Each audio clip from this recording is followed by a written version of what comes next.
àti Esabod àti Dorcas Ọlọ́run á fún yín ní agbára tẹ́ ní fi dákẹ́ ẹ máa rí nǹkan kan láàrin ẹ̀yin méjèèjì pé ó ti ṣẹ̀mí ó di dandan pé ẹ sọ̀rọ̀ adé máa rẹ́rìn ayọ̀ lẹ́yìn lórí Tóyìn Abraham ẹ bá wa pe actress Tóyìn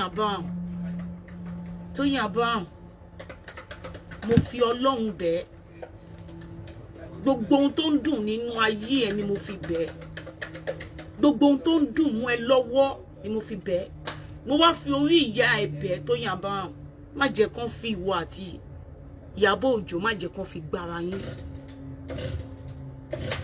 má jẹ́ kán fi Ìyábọ̀ Òjó má jẹ́ kán fi gbára yín.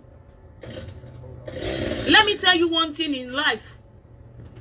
Téèyàn bá gbé nǹkan Ìyábọ̀ gbé business dání. Do you understand now? Ìyábọ̀ Òjó ò tí dàbí èyí tẹ́ máa ń lọ sí cinema tẹ́ máa ń lọ yẹn. Do you understand now?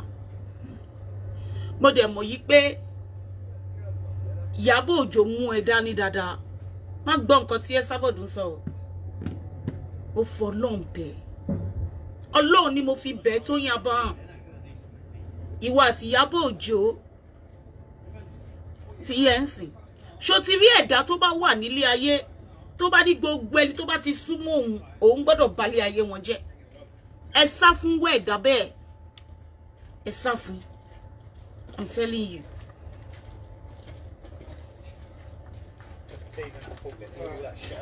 Hello, Auntie. How are you? How are you? How are you doing? Ẹ sá fún ẹ̀dá bẹ́ẹ̀. Do you understand now? Nǹkan tí Ìyábọ̀ gbé dání lọ́wọ́lọ́wọ́ báyìí kò yẹ kó ṣubú. I'm telling you. Kò yẹ kó ṣubú. Tó bá jẹ́ pé ẹ ní làákàyè ni. Telling you. Tí Ìyábọ̀ bá prosper nínú ayé is one of our celebrity. Ó yẹ kí inú yín máa dùn ní. Pé one of our celebrity ó ṣoríire nínú ayé. I'm telling you. Ní àkókò yìí tí Ìyábọ̀ gbé nǹkan dání, ó yẹ kẹ́ ẹ máa sọ̀rọ̀ dáadáa nípa ẹ̀ ni. Kò yẹ kẹ́ ẹ máa dìde pé fẹ́ bà tiẹ̀ jẹ́. Regardless anybody tó bá sọ pé òun súnmọ́ Ìyábọ̀ lórí social media, regardless anybody, because Ìyábọ̀ is a celebrity. Ó easy láti káwọn èèyàn máa sọ pé mo mọ̀ Ìyábọ̀ jù ẹ lọ. Ó easy láti sọ bẹ́ẹ̀.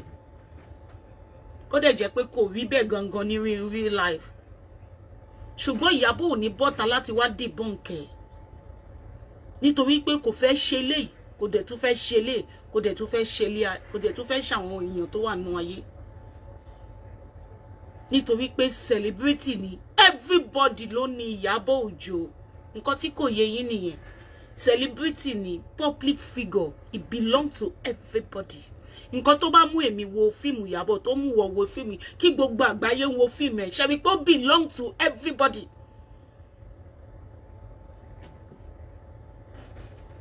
So ẹ má gbé ojú yín sílẹ̀ kẹ́ jẹ́ kí wọ́n balẹ̀ ayé Ìyábọ̀ jẹ́. It mean pé gbogbo ọmọ ológo ló fẹ́ bayé wọn jẹ́. Ẹ má gbàgbé Tóyìn Abraham. I'm very sure pé you are still Ìyábọ̀ Òjó lover. Àǹtí ẹ̀dẹ̀ ló máa jẹ́. Má jẹ́ kẹ́ni kankan manipulate orí ẹ̀. You remember ní bí 2021 àbí 2022 ti yẹ ń sìn. Ṣé o mọ̀ pé wọ́n lọ kọ́kọ́ dìmú pé o fẹ́ balẹ̀ èèyàn kan jẹ́? At the end of the day, ilé ayé Lizzy ni wọ́n padà bàjẹ́. Tán fowókọ ẹ bàjẹ́. Má yẹ kán fi orúkọ ẹ. Jọ́ kán máa fi orúkọ ẹ, jọ́ kán máa fi tún nǹkan rere ṣe ni. Má jẹ́ kán máa lo orúkọ ẹ, má jẹ́ kán máa fi bà tèèyàn jẹ́.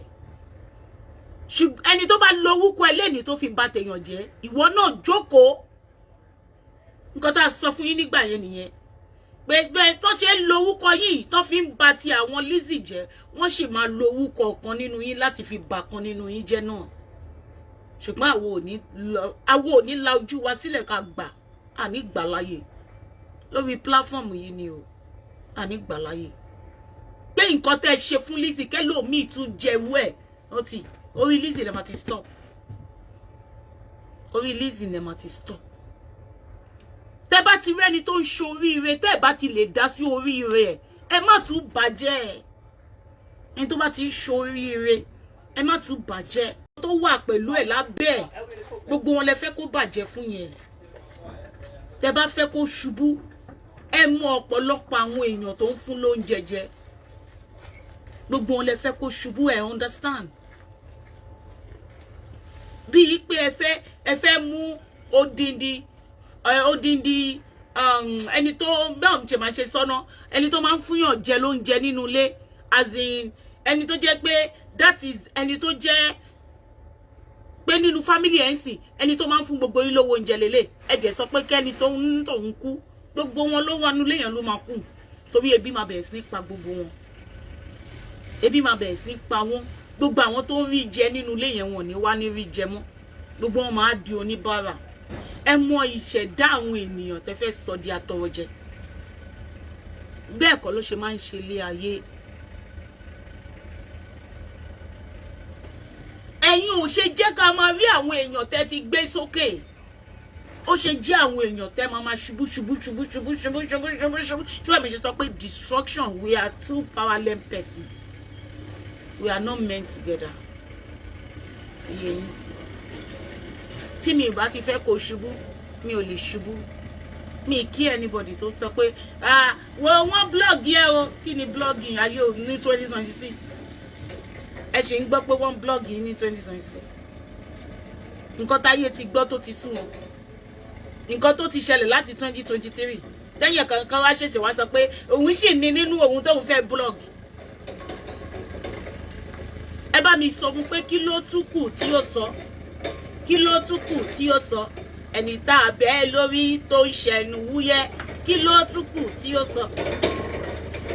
Láti 2023 gbogbo pátápátá ló team up together láti blog ẹ. Ẹ sọ fún wọn ní pé gbogbo ló blog ẹ ní 2023 and I'm still standing. Gidigba. Mo stand.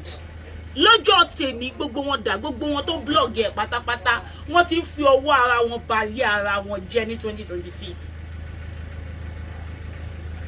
Ẹ wá ní pé ẹ ṣe mí o, ṣe mí kẹ́. Ẹ ṣe mí o. Fún ayín lẹ máa fún ayín lóògùn jẹ. Ẹ ṣe mí kẹ́. Ẹ wá sọ pé blogging 2023 tí gbogbo yín blog. Ṣé ìkan wà tẹ́ ẹ ti gbé síta? Èwo ló wà tẹ́ ẹ ti gbé síta nù ẹ? Ẹ jẹ́ help public. Tẹ́ ẹ bá ní ẹ lọ sí down my video lórí page. Ẹ lọ sórí page àbí kẹ́ lọ sí Mummy Anamáyọ̀wá 1. Kẹ́ lọ kó àwọn video. Mo fi ọwọ́ ara mi kó síta ni. Mo dá síta fún yín. Èmi ni mo ń dá síta láti 2023 ni mo ti ń dá video yẹn síta. Oyè yà yín. Mo ń dá video yẹn síta by myself. Yeah, ko wá sọ pé ní 2026. And tẹ́ pé the only thing tó mọ̀ ṣe jù ní destruction. Àwa ní 2026 ó sì kù lọ nínú gbá òun láti blog. Ẹ jọ̀ọ́ mo fún yín láyè. If my name will give you food, the only food my name will give you is the food of sorrow. It will give you the drink of sorrowful. That is the only thing. See, blogging me will give you food. Ó máa fún ẹ lóúnjẹ ìkorò, á fún ẹ láṣọ ìkorò, á fún ẹ lómi ìkorò ní orúkọ Jésù. Because my name will be too hot for the enemy to handle it. Do you understand? I am not like them, oh. I am not like them because I will not have enmity in my heart. That is what you guys do.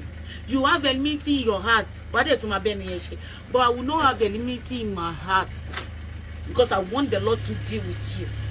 I will not have enmity in my heart towards you. Nobody offended me. I'll keep saying it. Mama so Mama so. Nobody offended me. And I will make sure that you did not offend me. Mama, make sure, babe. Because I will not have any enmity in my heart.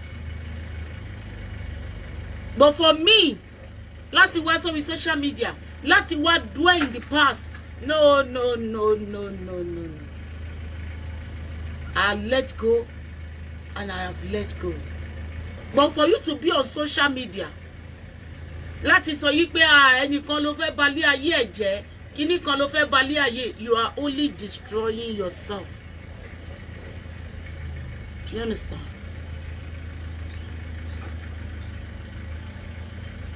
You're only destroying yourself. I said it the last time. Ayọ̀ nìkan ló kù nínú mi tí mò ń yọ̀, tí Ọlọ́run dẹ̀ ń gbà fún mi, tí Ọlọ́run ṣe ń gbà fún mi. Kò sí ẹ̀dá tó mọ̀ ọ̀nà tí Ọlọ́run ń gbé gbà fún mi. Kò sí. So why will I be sad? Why? Ẹ má bínú, mo ń charge phone mi. Why will I be sad? Why? Hey, you are blogging me that nobody wants to see. If Esabod can use her blogging to better the life of